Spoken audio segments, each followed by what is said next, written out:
Você com toda certeza lembra disso.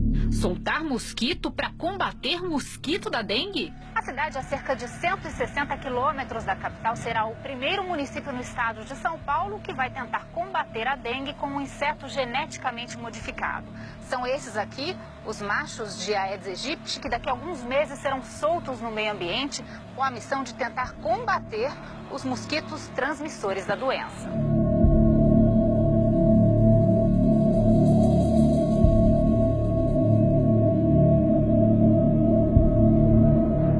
Em 2011, mosquitos Aedes aegypti geneticamente modificados foram soltos em algumas cidades brasileiras. Era o começo do projeto Aedes transgênico aqui no Brasil. A promessa era que os mosquitos transgênicos machos copulariam com as fêmeas selvagens e as crias morreriam ainda no estágio larval sem chegar à idade adulta. Seria maravilhoso se tudo fosse assim, mas não foi bem isso o que aconteceu.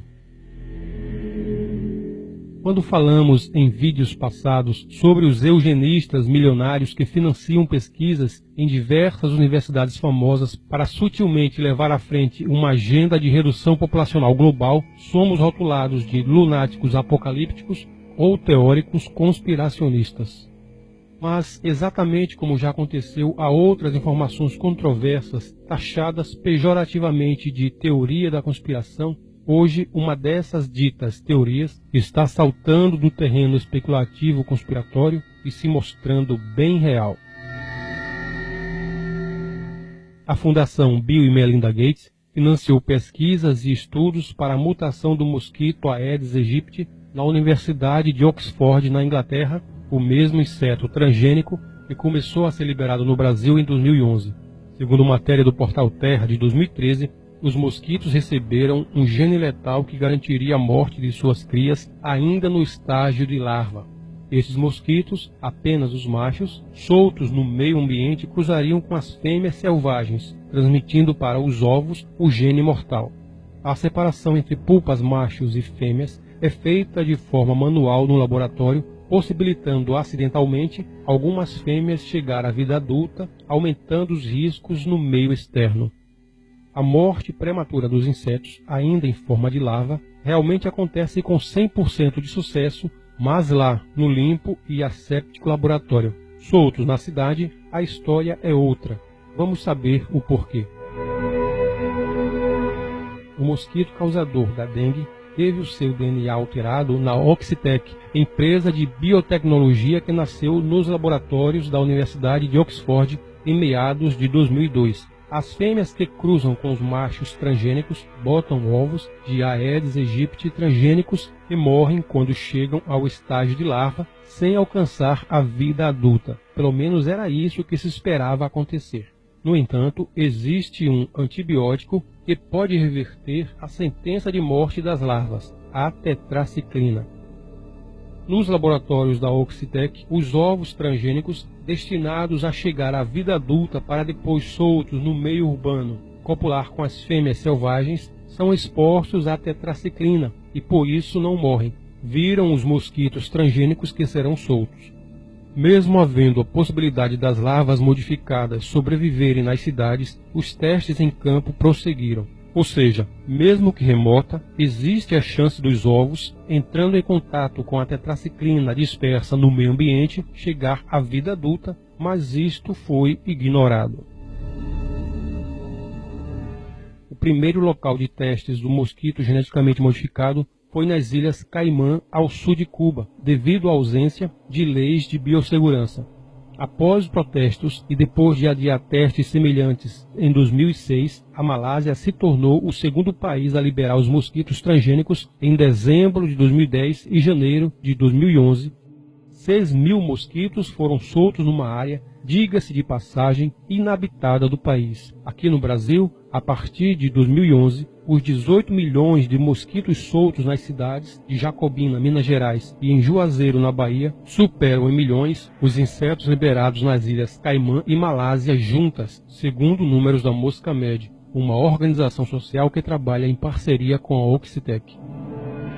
O problema é que resquícios do antibiótico tetraciclina são facilmente encontrados em ambientes urbanos, especialmente em panoramas como o brasileiro, onde dejetos hospitalares, domésticos e humanos são quase sem nenhum controle assimilados em córregos, esgotos e lixões a céu aberto, criadouros potenciais do Aedes aegypti. Segundo Ellen Wallace, diretora da ONG britânica GeneWatch, o relatório de avaliação de riscos sobre o experimento com os mosquitos transgênicos não foi disponibilizado ao público brasileiro local antes do início das liberações dos testes. A pedido dos responsáveis pelo programa Aedes transgênico, o processo foi considerado confidencial pela Comissão Técnica Nacional de Biossegurança, CTN-Bio, órgão encarregado de autorizar ou não tais experimentos. O Wallace também reforçou que os ovos transgênicos depositados em áreas onde há vestígios da tetraciclina, uma vez em contato com o antibiótico, podem chegar à fase adulta, já claro, transformados em monstros geneticamente modificados. É muito provável que os ovos do Aedes aegypti, geneticamente modificados, tenham sido expostos à tetraciclina, sobrevivendo à fase larval e ganhando o mundo já como um novo mosquito, de carga genética diferente do Aedes aegypti original. O resultado disso você já sabe. Em vez de neutralizar a potencialidade nociva do mosquito transmissor da dengue, essa mutação genética do inseto trouxe novas doenças para os brasileiros, a zika e a febre chikungunya. O zika vírus, entretanto, com consequências devastadoras para as grávidas, a microcefalia em bebês de mães diagnosticadas com a doença durante a gestação, e os casos não param de aumentar. Mas você pode dizer, mas a intenção dos pesquisadores era boa, eles agiram de boa fé, era mesmo para anular os efeitos maléficos do mosquito. Será mesmo? Será que não havia interesses escusos por trás dessa fabricação de mosquitos transgênicos? A mesma matéria do Portal Terra diz que, em julho de 2012, depois do sucesso dos testes de campo em Juazeiro, a Oxitec, recentemente comprada pela Intrescom, protocolou a solicitação de licença comercial na Comissão Técnica Nacional de Biossegurança. Desde o final de 2012, a empresa britânica possui CNPJ aqui no Brasil e mantém um funcionário em São Paulo.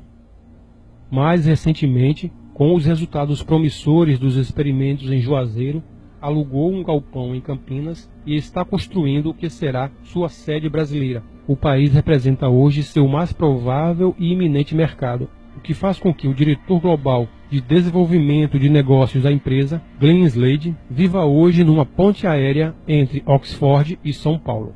Ou seja, tal como aconteceu com as sementes transgênicas na agricultura, os mosquitos geneticamente modificados serão comercializados para países, estados e municípios que desejarem controlar as populações do inseto. Haverá um comércio de mosquitos transgênicos.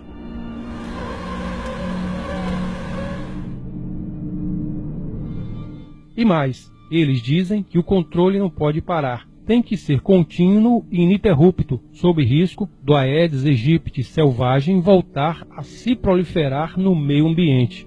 Claramente, uma maneira de fazer com que as secretarias de saúde não parem de comprar o produto transgênico. Ou seja, criar uma dependência, tornando rentável o negócio dos mosquitos geneticamente modificados. Tudo isso está na matéria do Portal Terra citada aqui no vídeo. Mais uma etapa da agenda maldita cumprida.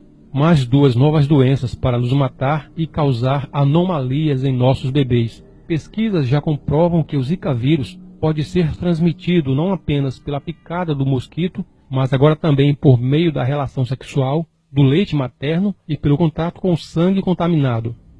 A mídia corporativista fala da microcefalia sim, mas de uma maneira mascarada, sem delatar a verdadeira gênese do surto aqui no Brasil. Ela fala da relação da microcefalia com a Zika, já comprovada, mas nenhum comentário sobre a possível ligação da Zika em microcefalia com a Aedes aegypti transgênico. Chegou ao ponto de dizer que a doença veio para o Brasil através de imigrantes haitianos nos últimos anos e devido aos muitos turistas que estiveram aqui durante a Copa do Mundo de 2014. Não lembro de nenhum surto de Zika depois da Copa do Mundo da África do Sul em 2010. Se você prestar atenção, depois que os casos de microcefalia começaram a crescer, curiosamente, os meios de comunicação não falam em combater o Aedes aegypti usando o mosquito transgênico para este combate, mas recomendam os métodos tradicionais de prevenção já conhecidos, como não deixar água parada em garrafas. Se for verdade que o Zika vírus foi descoberto em 1947 na África, fato é que uma relação forte entre os casos crescentes de microcefalia e Zika só está ocorrendo aqui no Brasil e, coincidência ou não, as primeiras ocorrências da malformação congênita nos bebês surgiram 3 anos depois da soltura dos mosquitos transgênicos nas cidades, o que nos leva a acreditar que algo pode ter dado errado na alteração genética do mosquito, potencializando sua nocividade. Na matéria em questão do Portal Terra, existem outras evidências dos perigos da liberação dos mosquitos transgênicos aqui no Brasil e suas possíveis consequências. O Show da Vida, em matéria do domingo 29 de novembro de 2015, enrolou, floreou, embromou, mas não apontou nenhuma relação entre as duas doenças com os mosquitos geneticamente modificados. Mais um indício de que a mídia globalista, com seus âncoras sérios com cara de gente boa e muito bem pagos para desinformar, só noticia aquilo que você precisa saber, tudo muito bem editado e numa atmosfera de máxima credibilidade para que você não enxergue a verdade e aceite a informação sem questionar. Mas agora você já sabe, o oculto está revelado.